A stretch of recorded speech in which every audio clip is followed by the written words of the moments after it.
PNC news channel पे आप सभी का स्वागत है। आज हम चर्चा करेंगे, क्या देश के अंदर जात पात का जहर हमारे नेता फैलाते हैं। जी हाँ, आज हम इसी विषय पे गहन चर्चा करने वाले हैं। जैसा कि आप सभी जानते हैं कि 15 अगस्त 1947 से पहले भारत और पाकिस्तान दो देश नहीं बल्कि एक देश थे। उसके बाद हिंदू और मुस्लिम के आधार पे एक भारत के दो टुकड़े हुए, जिसमें एक पाकिस्तान बना और एक हिंदुस्तान बना।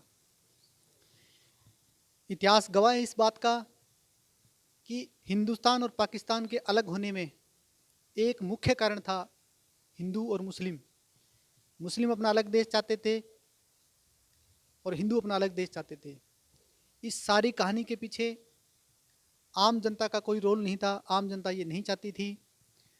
दो बड़े नाम गिने जाते हैं, मोहम्मद अली जिन्ना, पंडित जवाहरलाल नेहरू, और ऐसे बहुत से राजनेता थे जिनके दिमाग की ये उपज थी कि भारत और पाकिस्तान को अलग अलग होना चाहिए।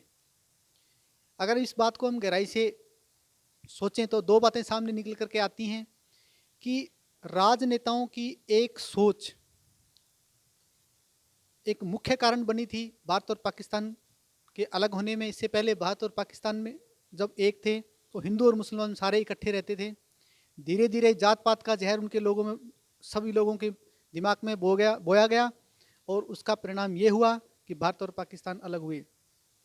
आज हम मौजूदा प्रदेश में अगर ध्यान से देखें तो 2019 के चुनाव हमारे देश में चल रहे हैं।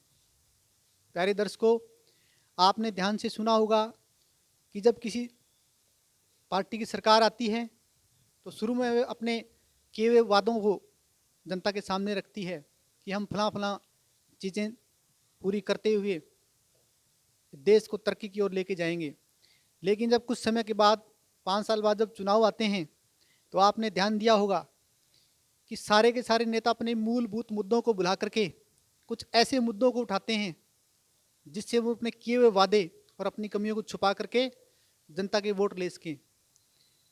प्यारे दर्शकों, इन सभी मुद्दों में जात पात और धर्म हमारे देश के अंदर दो बड़े मुद्दे हैं और एक देशभक्ति, ये तीन बड़े ऐसे मुद्दे हैं जिनको हमारे राजनेता यूज कर करके भारत के लोगों का ब्रेन चेंज करने में वक्त नहीं लगाते।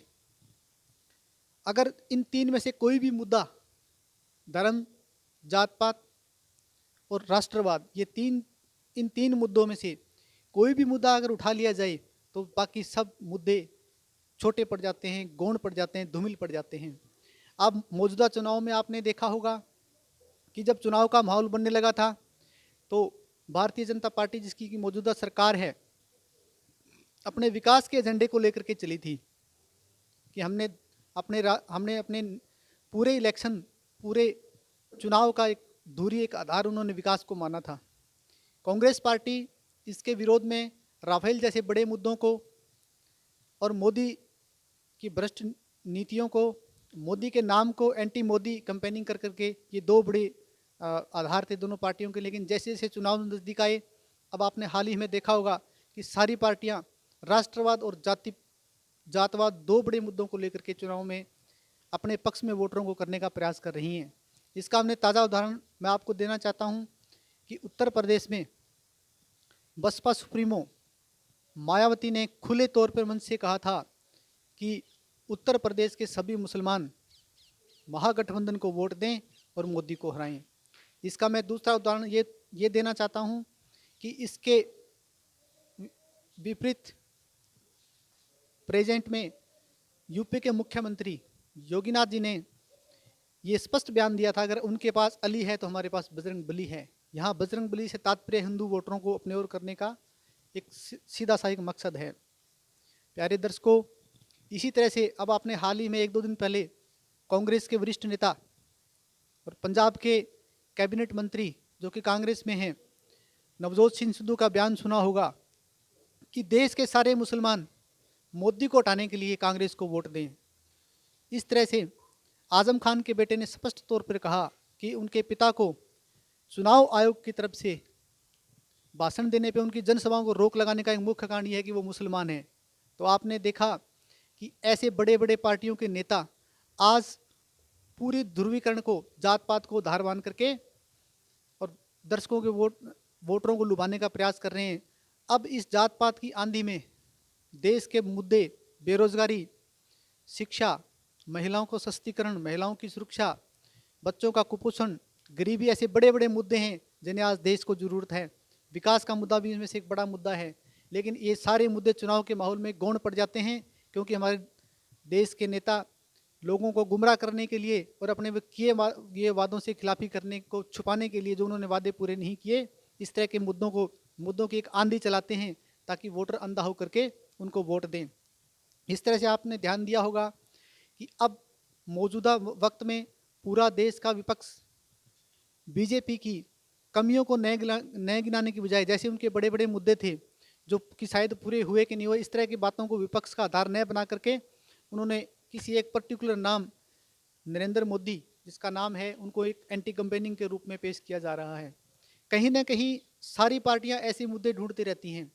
जैसे चुनाव के कुछ टाइम पहले भारतीय जनता पार्टी और कांग्रेस का ग्राफ ऑलमोस्ट बराबर माना जा रहा था। हमारे दुर्भाग्य से पुलवामा में एक आतंकी हमला हुआ जिसमें 40 जवान हमारे देश के शहीद हुए, तो पार्टियों ने इसको भी एक मुद्दा बना लिया।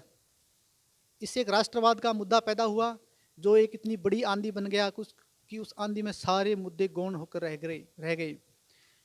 तो क्या हम भारत देश के सभी वोटरों को जागृत होने का समय नहीं है? जब चुनाव आते हैं तो अपने विवेक का प्रयोग करने का समय नहीं है कि हम नेताओं के इस तरह से बनाए हुए वादों की आंधियों में न आकर के अपने विवेक का इस्तेमाल करें और देश हित में जो इनके किए हुए वादे हैं उनको बहुत सघनता से, बहुत ध्यान से देखें कि इन्होंने किन किन वादे किए थे। 5 साल पहले जो सरकार जिन मुद्दों के दार पे आई थी, तो वोटरों का एक दायित्व बनता है कि हम उन मुद्दों को ध्यान से पढ़ें, ध्यान से देखें, अपने विवेक का इस्तेमाल करें। आज मॉडर्न टेक्नोलॉजी में इंटरनेट के माध्यम से हम सब कुछ देख सकते हैं।